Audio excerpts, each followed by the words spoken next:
Hello, হ্যাঁ, আমি সুস্মিতা। এই তো কাল ২ দিন আগেই শুনলাম যে আবার মানে মামলা করেছে, এফআইআর করেছে আমাদের প্রশাসন আম ইয়েতে সুপ্রিম কোর্টে। এই ৯১ লক্ষ মানুষ, মানে ৯১ লক্ষ ভোটারের নাম বাদ চলে গেছে বলে, এবং যেটা অস্বাভাবিক অ্যাবনর্মালিটি প্রকাশ পাচ্ছে, যে কারণে সারা ভারতের লোক ক্ষিপ্ত হয়ে উঠেছে। হ্যাঁ, সেই জন্য আবার এফআইআর করেছে। আমার সুপ্রিম কোর্টের কাছে একটাই বক্তব্য, আবার আপনারা ট্রাইব্যুনাল করছেন। এই ট্রাইব্যুনাল করে করে মানুষগুলোকে আর মেরে ফেলবেন না, আমার অনুরোধ এটা। আমি জনতার কথাটাই আমি আমার ভিডিওর মধ্য দিয়ে প্রকাশ করছি। এটা শেষ হয়ে যাচ্ছে। হ্যাঁ, শুধু একখানাই দেখুন, তার জন্মসূত্রের সার্টিফিকেটটা। জন্মসূত্র সার্টিফিকেটটা পেয়ে গেলেই আপনি জেনে যাবেন সে আমাদের রাজ্যের বা আমাদের দেশের নাগরিক। হ্যাঁ, জন্মগত নাগরিক, তার ভোটাধিকারের অধিকার রয়েছে, ভোট দেওয়ার অধিকার রয়েছে। ভোট হলো মৌলিক অধিকারের মধ্যে পড়ে এটা। ভোটটা কিন্তু আমার স্বেচ্ছাচারিতার মধ্যে না। আমি কমিশনার, আমার মর্জিতে আমি এত লোক ক্যান্সেল করে দেব। ক্যান্সেল করলে তার কারণ তোমাকে জানাতে হবে, প্রত্যেকটা মানুষের নাম ধরে ধরে কেন তুমি তাদেরকে সরিয়েছো।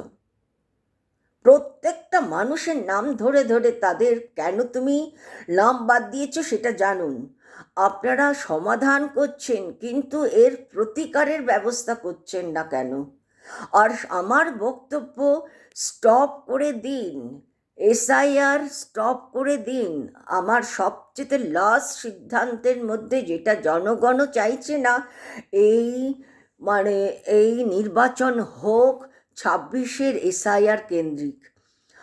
এই এসআইআর কেন্দ্রিক সবচেয়ে মিথ্যে, ভুল, অন্যায়।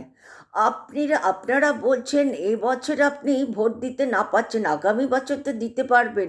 এটা তো সম্পূর্ণভাবে তো বিজেপির একটা সুযোগ করে দেওয়ার একটা কথা আমার কাছে মনে হচ্ছে। যদিও আমি আমি এত অভিজ্ঞ না, তার কারণ আমি এসব এত জানি না। ওনারা বুদ্ধি চিন্তা ভাবনা করে কিন্তু বিবেচনা করে যেগুলো আপনারা বলছেন তারও বিরোধিতা করছে জনগণ এবং রিপোর্টাররা, সাংবাদিকরা, যে আপনি এবছরের জন্য আপনি ভোটাধিকার পাচ্ছেন না কিন্তু আগামী বছর। এটা কি ধরনের? আমার মৌলিক অধিকার রয়েছে প্রত্যেক বছরে ভোট দেওয়ার জন্য। আমার ভোট কোনো রকমভাবে কেউ কাটতে পারবে না এ বছরের জন্য। আগামী বছর কি হবে সেটা পরের ব্যাপার। এ বছরের জন্য আমি চাই আমার ভোট। এইটাই বলছে জনগণ, এটাই বলছে ভোটাররা। আমার ভোট কাটবে না, কাটতে পারবে না, সেটা যেই দলেরই হোক। আমি হয়তো সিপিএমকে দিচ্ছি, আমি হয়তো তৃণমূলকে দিতে পারি, আমি হয়তো বিজেপিকেও দিতে পারি। আমার ভোট কাটার অধিকার দ্বিতীয় কোনো মানুষের থাকতে পারে না। কমিশনারের এই বোধটুকু নেই? আসলে থাকবে কি করে? উনি তো ইট পাক্কেলের পড়াশোনা করেছেন না। উনি তো ইট পাক্কেল নিয়ে পড়াশোনা করেছেন, প্রথম পড়াশোনা। হ্যাঁ, সেই জন্য ঠিক আছে, ছাড়ছি। ভালো থাকুন।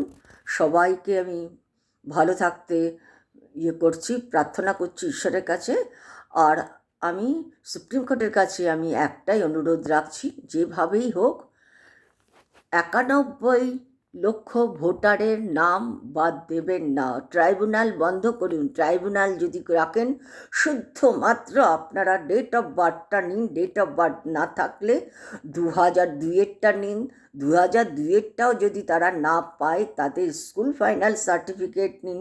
সেটাও যদি না থাকে, তাহলে লেটেস্ট কোনো সার্টিফিকেট, এডুকেশন সার্টিফিকেট বা পাসপোর্ট কোনো একটা দিয়ে, প্যান কার্ড অবশ্য, প্যান কার্ড না, আধার কার্ড অবশ্য প্রচুর বাইরের নেপালিদের আছে, প্রচুর প্রচুর আছে। আমি আধার কার্ডটাকে যদিও ভোটাধিকারের মধ্যে রাখছি, তবুও বলছি ডেট অফ বার্থ সবচাইতে ভালো একটা রাস্তা তাদের ভোটাধিকার পাইয়ে দেওয়ার জন্য। যদি তাদের নাও থাকে, অনেকের থাকে না, কারণ আমাদের সময় আমরা আমরা যখন জন্মেছি আমাদের কোনো ডেট অফ বার্থের কোনো সার্টিফিকেট পাইনি। স্কুল ফাইনাল সার্টিফিকেটেই আমাদের ডেট অফ বার্থ, ওইটার মধ্যেই আমাদের বয়স পেয়ে যাবে, মা বাবার নাম পেয়ে যাচ্ছে, সব কিছু ওর মধ্যে রয়েছে।